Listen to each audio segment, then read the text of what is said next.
ওমা কিসে কেমন করতেছেন কেন কিসে কিস দি মুখে কিসে মারামারি করছেন হায় হায় দাঁত দুটো ভাঙে ফেলাইছেন নাকি দেখি দেখি মুখে কিসে হ্যাঁ নাকি মুখে আপনার আব্বার কসম আমার কিছু করেন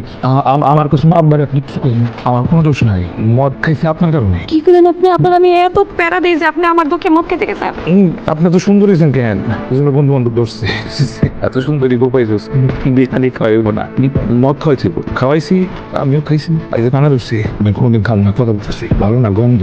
শুনবেন আমি আপনার কথা রাখবো তবে আমার একটা শর্ত রাখতে পারবেন কি সত্য আমার না জীবন অনেক শখ জীবনে একবার এলো মদ খাবো অসম্ভব খাওয়াবেন না তাহলে আমার কাছে যাই যাই কই আপনার পুরো আপনার মদ খাই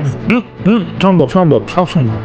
তাহলে কবে খাওয়াইবেন খাওনি কালকে খাও কি মদ খাওয়াইবেন লাগছে আপনার আপনারা কতবার কইছে আপনার রাতের প্যান নখ জম হুনি বড় হইব আমারে কইবেন আমি সুন্দর করে কাটা দিব দেন তো কাটা যাইতাছে না কি শক্ত ওয়া গেছে খেলনা দিয়ে কি হাতের সারা কাটা যায় না সারা কাটতে গেলে দাও লাগবে দাও নিয়ে আসো কি করেন বা দাও দিয়া কাটা যায় দাও দিতে পারি সবসময় বৌমা জি আমার পিন্টু কই কিন্তু বাইরে তো তো বাইরে যাইতে তার বউডারে আপনি সাথে করে দিয়ে গেছে? না মা হয়তো ঘরে আছে ঠিক আছে রাজরানীকে যায় বলো যে তার শ্বশুর ডাকছে যাও। আচ্ছা ঠিক আছে শুনো তুমি তো নিজে সরাসরি বিয়ের কাছে টাকা পয়সা চাইতে পারবে না বৌমা আসো তুমি বৌমাকে বলবা সে যেন তার বাপকে বলে আমাদের পিন্টু বিদেশ যাবে 3 লাখ টাকা শর্ট সে 3 লাখ টাকা দিতে ঠিক আছে?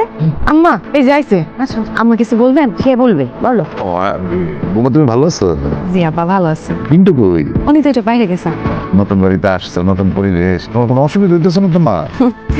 না সব কিছু ঠিকঠাক আচ্ছা তুমি আসো কেন যাবে কেন ওইটা বলো কোনটা যেটা বলতে বলছিলাম বুঝতে পারছি আচ্ছা আমি বলতেছি বৌমা তুমি তো জানোই আমাদের পিন্টু বিদেশে যাবে সেই জন্য আমরা আমাদের সাধ্যের বাইরে টাকা পয়সা জমা রাখছি মানে যাদের কাছে জমা রাখছি তারাই তো বিদেশে নিয়ে যাবে ঠিক না কিন্তু 3 লাখ টাকা শর্ট পড়ছে বুঝছো বৌমা সেই 3 লাখ টাকা মনে করো আমাদের কাছে 1-2 ব্যাপার হইতে পারতো যদি তোমার শ্বশুরের ধার দেনা এই যে বিক্রি বাট্টা এগুলির যায় ঝামেলা না থাকতো আরে তার কাছ থেকে তো অনেকে বাকি নিয়ে গেছে গা সেই লাখে লাখে টাকা বাকি আর দেয়ই নেই এখন তোমার শ্বশুরে যে মূলধন টাকা উঠাইবো তখন তো ব্যবসা যে বছর লইয়া ঠিক না এই জন্য সেখান থেকেও টান দিতে পারতেছে না এখন ভাবলাম যে তুমি যদি একটু কষ্ট করে তোমার আব্বারে বলতা তোমার শ্বশুরের কথা বলবা যে 3 লাখ টাকা চাইছি আমরা ওই তোমার স্বামীকে বিদেশে পাঠানোর জন্য বলবা মেলা টাকা লাগতেছে সব টাকা আমার শ্বশুর শাশুড়ি দিছে আব্বা আপনি 3 লাখ টাকা দেন ঠিক আছে? আম্মা শুনো না বৌমা আমি তোমার নিশ্চিন্ত করতেছি আমাদের এই যে বড় বৌমা তার বিয়ের সময় তার বাবার বাড়ি থেকে 5 লক্ষ টাকা দিছিল কি বৌমা দিছিল না? হ মা 5 লাখ টাকা দিছিল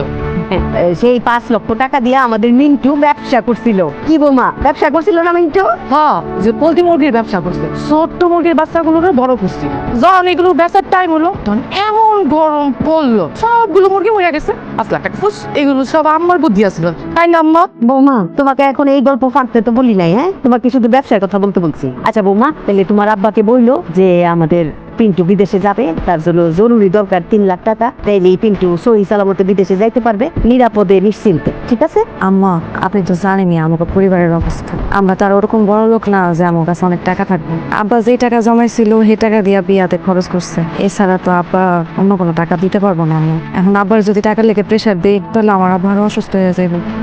না না না না তাহলে টাকার কথা বলার দরকার নেই একদম দরকার নেই অবশ্যই বলার দরকার আছে ও বৌমা তুমি কি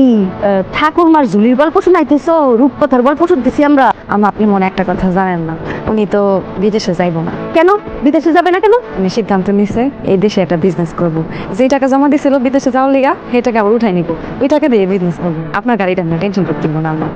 তাহলে তো খুবই ভালো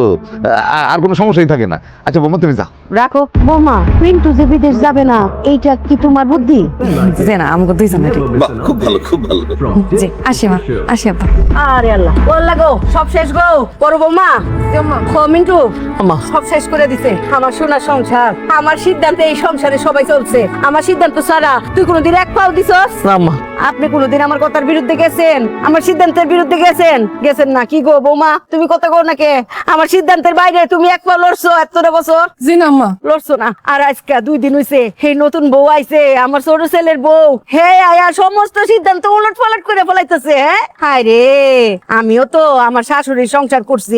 আমার শাশুড়ি যদি কইছে এনে খাড়ায় থাকো সারা দিন গেছে গা আমি বইছি না আমার শাশুড়ি যদি কইছে এনে বয়ে থাকবি বইয়েই রইছি খাড়া হইছি না আর আমার কপালে কি বউ জুটছে শেষ আমার অত স্বপ্ন ছিল আমার ছেলেটা বিদেশে যাইবো